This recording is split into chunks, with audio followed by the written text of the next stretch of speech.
வணக்கம் நண்பர்களே, welcome to Tamil let's play fantasy YouTube channel. நம்ம யூடியூப் சேனலுக்கு புது நண்பராக இருந்தீங்கன்னா மறக்காம சப்ஸ்கிரைப் பண்ணிட்டு வீடியோ பாருங்க. இன்னைக்கு இந்தியா வெர்சஸ் இங்கிலாந்து மூணாவது ஓடிஐ மேட்சுக்கான ப்ரெடிக்ஷன் தான் பார்க்க போறோம். இந்த மேட்ச் புதன்கிழமை மதியம் 1:30 மணிக்கு நரேந்திர மோடி ஸ்டேடியம் அகமதாபாத்ல இந்த மேட்ச் நடக்குது. அதுக்கு முன்னாடி நம்மளுடைய டெலகிராம் சேனல்ல ஜாயின் பண்ணல அப்படின்னா மறக்காம ஜாயின் பண்ணிக்கோங்க. ஏன்னா பிச்சை பத்தியான கம்ப்ளீட் அப்டேட் நம்ம டாஸ் போடுறதுக்கு ஒரு 15 நிமிஷத்துக்கு முன்னாடி கொடுத்துருவோம்.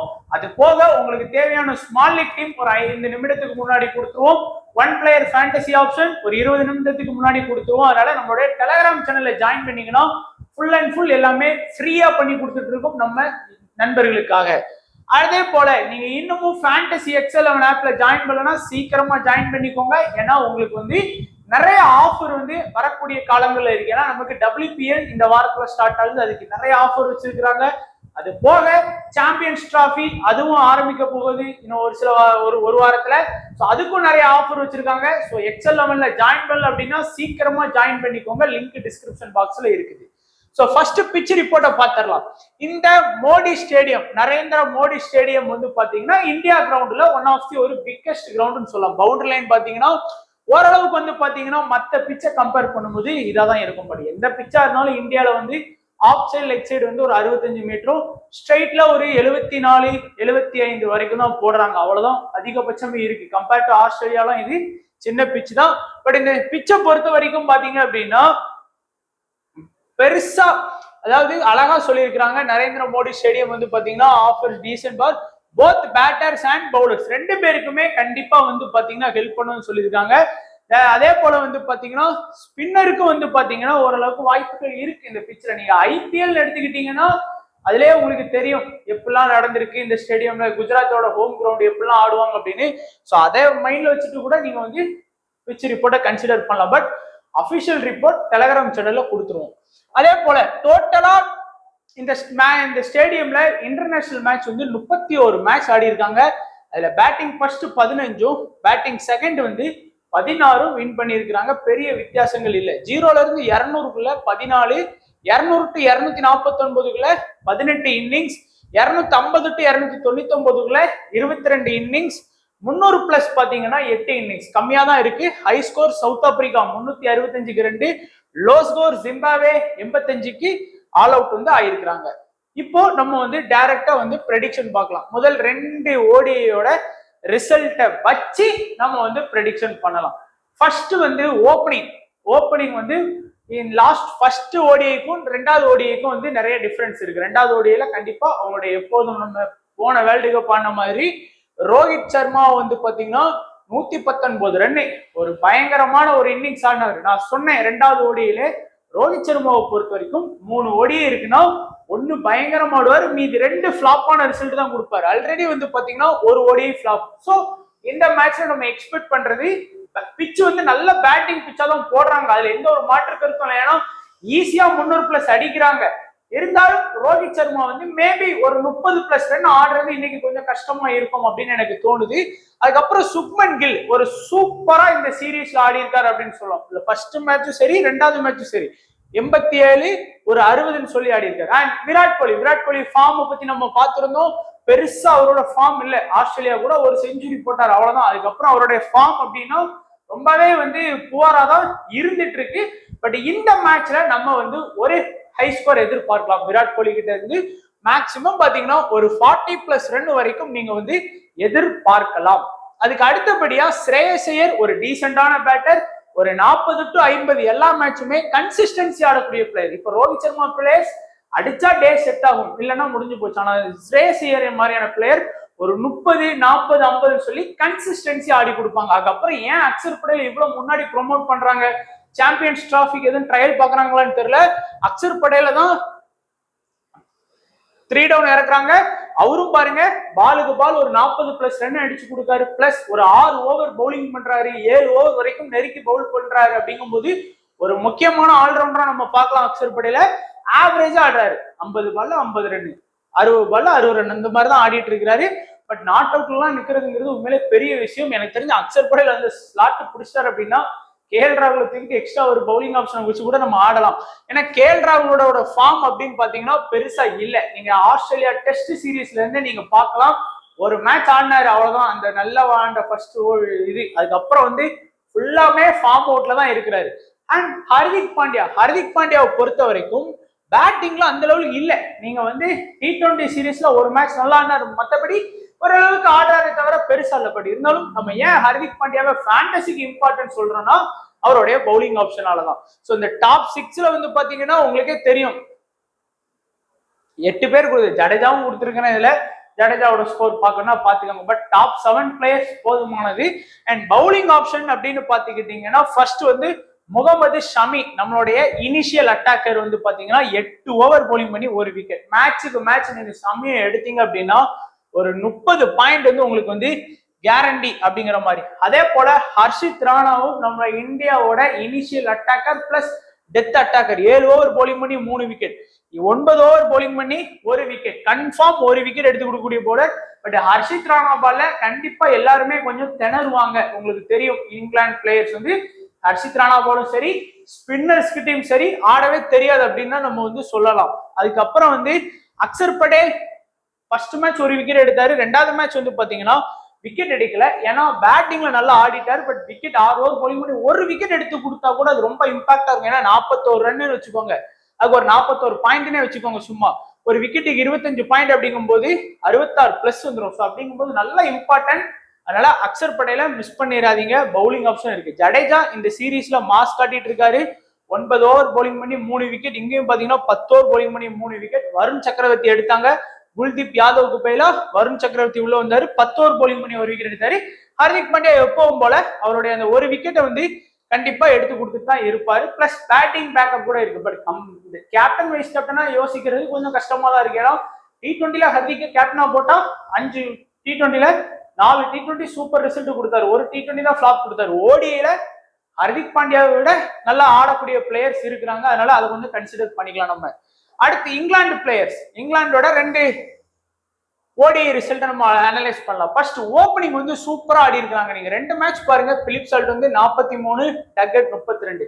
இங்க பிலிப் சால்ட் வந்து ஒரு கணிசமான ஸ்கோர் 26 அண்ட் டக்கெட் வந்து பாத்தீங்கன்னா 65 ரன் ஸ்கோர் பண்ணியிருக்காங்க. ஸோ 2 பேருமே 2 ஓப்பனர்ஸுமே நல்லா ஆடி இருக்காங்க. அதே போல ரூட்டை பத்தி சொன்னோம். ஃபர்ஸ்ட் மேட்ச் 19 ரன்னு, அவரு நிறைய பேர் எடுக்க மாட்டாங்க, ஆனா 2வது T20 ஓடிஐல எடுங்கன்னு சொன்னோம். அதே மாதிரி பாத்தீங்கன்னா 69 ரன் அடிச்சாரு. ஏன்னா நல்ல ஃபார்ம்ல ஆடிட்டு இருந்தாரு. SA T20 நல்லா ஆடிட்டு இருந்தாரு. அடுத்து ஹாரி ப்ரூக் வந்து சொல்ற லெவலுக்கு ஒன்றும் பெருசா ஆடவே இல்லை. 31 ரன்ங்கிறதுலாம் ரொம்ப கம்மியான ரன்னு. T20லயும் 5 மேட்ச் ஆடி ஒரு மேட்ச் மட்டும் தான் 50+ ஸ்கோர் பண்ணாரு. மீதி 4 மேட்ச் ஃபிளாப்பான ரிசல்ட் தான் கொடுத்தாரு. பட்லர் அவருடைய ஃபார்ம் கேத்தப்புல ஓரளவுக்கு வந்து பாத்தீங்கன்னா எல்லா மேட்சுமே ஒரு 30-40 ரன் அடிக்காரு. T20 ரிசல்ட்ல இருந்து நல்லா தான் ஆடிட்டு இருக்கிறாரு. ஜாக்கப் பெத்தேல் உள்ள இருந்தாரு ஃபர்ஸ்ட் மேட்ச்ல, அவருக்கு பதிலா ஜிம்மி ஓவர்டன் எடுத்துட்டு வந்தாங்க. லிவிங்ஸ்டோன் லாஸ்ட் மேட்ச் வந்து ஓரளவுக்கு பேட்டிங் நல்லாவே பண்ணாரு. ஏன்னா பவுலிங் ஆப்ஷன் அவர்கிட்ட இருக்கு. நீங்க லிவிங்ஸ்டோன் கிட்ட பாத்தீங்கன்னா இங்க பாருங்க 7 ஓவர் பவுலிங் பண்ணி ஒரு விக்கெட் எடுத்து கொடுக்குறாரு. ஏன்னா அவர் தான் அடிஷனல் பவுலரா இருக்கிறாரு இங்கிலாந்துக்கு. அதே போல ஜிம்மி ஓவர்டன் 6 ரன் அடிச்சாலும் அவர்கிட்டயும் பவுலிங் ஆப்ஷன் இருக்கு. 5 ஓவர் பவுலிங் பண்ணி 2 விக்கெட் எடுத்து கொடுத்துருக்காரு. T20 ரிசல்ட் எல்லாமே நல்லா வாங்கி கொடுத்தாரு. இங்க வந்து பாத்தீங்கன்னா லிவிங்ஸ்டோன் விக்கெட் எடுக்கல, இங்க வந்து ஜாக்கப் பெத்தேல் ஆடினாரு. அவருக்கு பதிலாக தான் ஜிம்மி ஓவர்டன் வந்து உள்ள வந்தாரு. ஸோ பேட்டிங்னு பாத்தீங்கன்னா உங்களுக்கே தெரியும் நல்லா தான் ஆடி இருக்கிறாங்க. ஏன்னா எல்லா மேட்சும் 300+ வருது. பவுலிங் ரொம்ப வீக்கா இருக்காங்க. ஏன்னா மஹமூட் 6 ஓவர் பவுலிங் பண்ணி 0 விக்கெட். இங்க 6 ஓவர் பவுலிங் பண்ணி முதல் இதுல 2 விக்கெட். இங்க ஆர்ச்சர் ஆடினாரு, இங்க அவருக்கு பதிலா அட்கின்சன் ஆடினாரு. பெருசா விக்கெட் எடுக்கல, ஒரு விக்கெட் தான் எடுத்து கொடுத்தாரு. நான் ஒரு 2 விக்கெட் எடுப்பாரு நினைச்சு எடுக்கல. அதே போல ஆதில் ரஸ்கித் உங்களுக்கே தெரியும் minimum fantasy point guarantee. Mark பெருசா ஒன்னும் விக்கெட் எடுக்கல. ரூட் வந்து பாத்தீங்கன்னா மேட்சுக்கு மேட்ச் 2 ஓவர் பவுல் பண்றாரு.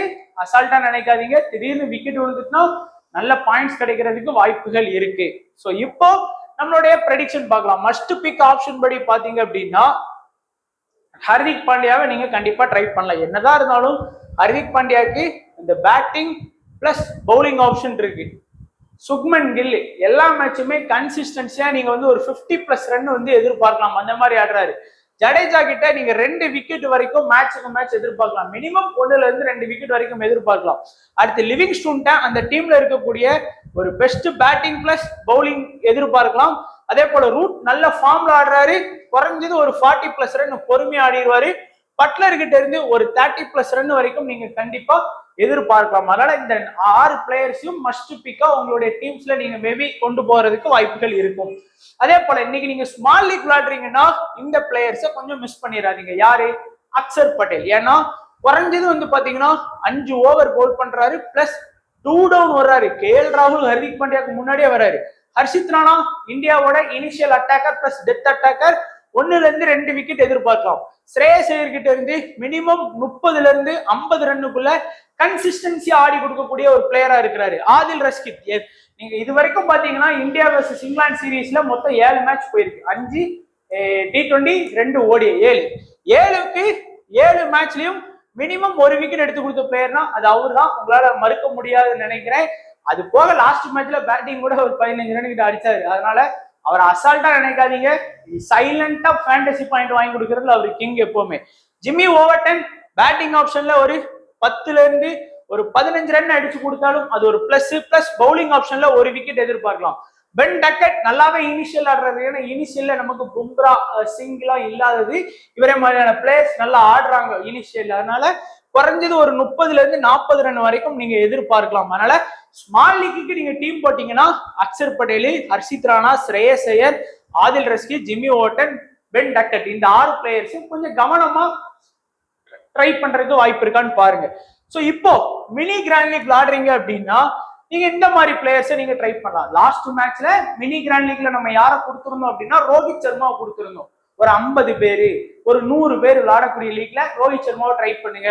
அடிச்சார் அப்படின்னா 1 சைடா வின் பண்ணுவீங்க அப்படின்னு சொல்லியிருந்தேன். ஆனா ஏன்னா அந்த 50 பேர்ல 5 பேர் கிட்ட தான் ட்ரை பண்ணியிருப்பாங்க அப்படின்னு. எத்தனை பேர் ட்ரை பண்ணீங்கன்னு தெரியல. இந்த மாதிரி மினி லீக்ல ட்ரை பண்ணியிருந்தீங்கன்னா கண்டிப்பா உங்களுடைய ரேங்க் ஒரு 50 பேர் விளையாடுற லீக்ல கண்டிப்பா டாப் 5ல வர்றதுக்கு வாய்ப்பு இருக்கு. மீதி இருக்கக்கூடிய பிளேயர்ஸ் நல்லா கொஞ்சம் டீம் போட்டிருந்தீங்கன்னா கண்டிப்பா வந்திருப்பீங்க. ஸோ இந்த மேட்ச்ல ரோஹித் சர்மா வேண்டாம் நமக்கு. மினி கிராண்ட் லீக்ல விராட் கோலியை அந்த இடத்துல போக்கஸ் பண்ணுவோம். ஏன்னா நல்லா பாருங்க, எல்லாரோடைய போக்கஸும் ஓப்பனிங்ல ரோஹித் சர்மா மேல இருக்கும். இன்னைக்கு 70% பேர் செலக்ட் பண்ணியிருக்காங்க. சுப்மன் கில் 90% பேர் செலக்ட் பண்ணியிருக்காங்க. ஸ்ரேயஸ் ஐயர் 70% செலக்ட் பண்ணியிருக்காங்க. அதுக்கு அடுத்தபடியா அக்சர் பட்டேல் கூட 65% செலக்ட் பண்ணிட்டாங்க. ஆனா விராட் கோலியை ரொம்ப லோ பெர்சன்டேஜ்ல இருக்காரு. ஒரு நம்ம லாஸ்ட் மேட்ச் அப்படி கூட ரோஹித் சர்மா அடிச்ச மாதிரிலாம் வேணாம், ஒரு 50ல இருந்து 70 ரன்னுக்குள்ள Virat Kohli அடிச்சார்னா mini grand league அந்த 50 பேரு, ஒரு 35 பேரு, ஒரு 100 பேர் இந்த மாதிரி விளையாடக்கூடிய லீக்ல விராட் கோலியை ட்ரை பண்ணுங்க. அதே போலதான் முகமது ஷமியையும் ட்ரை பண்ணுங்க. மினிமம் 1 விக்கெட் எடுத்துருவாரு. அது போக ஒரு 2 விக்கெட் 3 விக்கெட் இந்த மாதிரி எடுத்தாருன்னா அந்த லீக்ல அடிக்கலாம். அதே போல ஹாரி ப்ரூக் எப்படி நம்ம நானே சொன்னேன் 5 T20ல ஒரு T20 தான் நல்லா ஆடுவார். அதே மாதிரி ஒரு T20 ஆடினார். இதே போல ஓடியிலும் ஒரு மேட்ச் நல்லா ஆடுவாரு. ஒரு 50+ ரன் அடிச்சாருன்னா மினி கிராண்ட் லீக் அடிக்கிறதுக்கு வாய்ப்புகள் இருக்கு. மினி கிராண்ட் லீக் அடிக்கணும் அப்படின்னா இந்த 3 பிளேயர்ஸ் நல்லா ஆடிட்டாங்க அப்படின்னா நம்ம ட்ரை பண்ணி அடிக்கிறதுக்கு வாய்ப்பு இருக்கு. அதுவே மெகா லீக்னா இன்னைக்கு நான் ரொம்ப ரிஸ்கான ஆப்ஷன் தான் மெகா லீக்ல கொடுத்துருக்கிறேன். விருப்பம் உள்ளவங்க ட்ரை பண்ணுங்க. ஏன்னா இவங்களுக்கு அந்த பிலிப் சால்ட் ஓகே ஓரளவுக்கு நிறைய பேர் செலக்ட் பண்ண பிளேயர்ஸ் ஓப்பனிங் ஆடுறாரு, பிளஸ் விக்கெட்டும் இருக்கு. Opening batsman plus wicket keeping option இருக்கு. இந்த அட்கின்சனை பொறுத்த வரைக்கும் நல்ல பவுலர் நண்பா. இதுக்கு முன்னாடி நடந்த இங்கிலாந்து வெர்சஸ் நியூசிலாந்து டெஸ்ட் கிரிக்கெட்லாம் பயங்கரமா பெர்ஃபார்ம் பண்ணாரு இவரு. அதனால நான் மெகா லீக்ல ட்ரை பண்ண சொல்லியிருக்கேன். பட் ரொம்ப ரிஸ்கான பிளேயர். அதே போல KL ராகுல யாருமே எடுக்க மாட்டாங்க. ஏன்னா அக்சர் பட்டேலுக்கு கீழே பேட்டிங் ஆடுறாரு அப்படிங்கிறதுனால. ஒருவேளை இந்தியா டீம் இன்னைக்கு சொதப்பிட்டாங்க அப்படின்னா சும்மா ஆல்ரெடி சீரீஸ் வின் பண்ணியாச்சு, சும்மா வந்தா போகுது அப்படின்னு ஆடும்போது KL ராகுல் ஒரு 50+ ரன் அடிச்சாருன்னா உங்களுக்கு யூஸ்ஃபுல்லா இருக்கும். பட் இந்த 3 பேருமே ரிஸ்க் தான். விருப்பம் உள்ளவங்க மட்டும் மெகா லீக்ல ட்ரை பண்ணி பாருங்க. ஸோ கடைசியா கேப்டன் வைஸ் கேப்டன் ஸ்மால் லீக்னு வந்துட்டுனா என்னை பொறுத்த வரைக்கும் சேஃபான கேப்டனா ஹர்திக் பாண்டியா, சுப்மன் கில், அக்சர் பட்டேல். லாஸ்ட் மேட்ச் வருண் சக்கரவர்த்தியை கேப்டனாகவும் வைஸ் கேப்டனா ரூட்டையும் கொண்டு போயிருந்தேன். நல்லா தான் பேலன்ஸ் பண்ணி கொடுத்தாங்க. பட் இருந்தாலும் நிறைய பேர் ரோஹித் சர்மாவெல்லாம் கேப்டனா எடுத்துட்டு வர்றாங்க ஸ்மால் லீக்ல. என்னன்னே எனக்கே புரியல. ஏன்னா இப்படிலாமா யோசிப்பான்ல அப்படிங்கிற மாதிரி இருக்கு. சொன்னால ரொம்ப ரிஸ்க். ஏன்னா எல்லாருமோட ஆப்ஷனுமே பேட்டிங் மேலதான் கவனம் செலுத்துறாங்க. என்ன ரீசன்னா பேட்ஸ்மேனுக்கு அதிக பாயிண்ட் அப்படிங்கிறதுனால.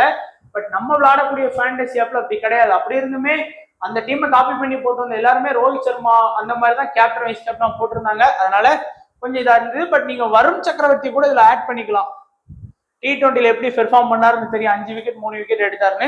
ஸோ இந்த 3 பேர் பிளஸ் வருணுக்கு captain vice captain option small லீக்ல போங்க. அதே போல கிராண்ட் லீக்கை பொறுத்த வரைக்கும் நீங்க கண்டிப்பா ரூட், ஜிம்மி ஓவர்டன், லிவிங்ஸ்டோன் மூணு பேருக்குமே பவுலிங் ஆப்ஷன் இருக்கு. இந்த 3 பேர் சேர்ந்து தான் ஒரு 10ல இருந்து ஒரு 15 ஓவர் பவுல் பண்ண போறாங்க.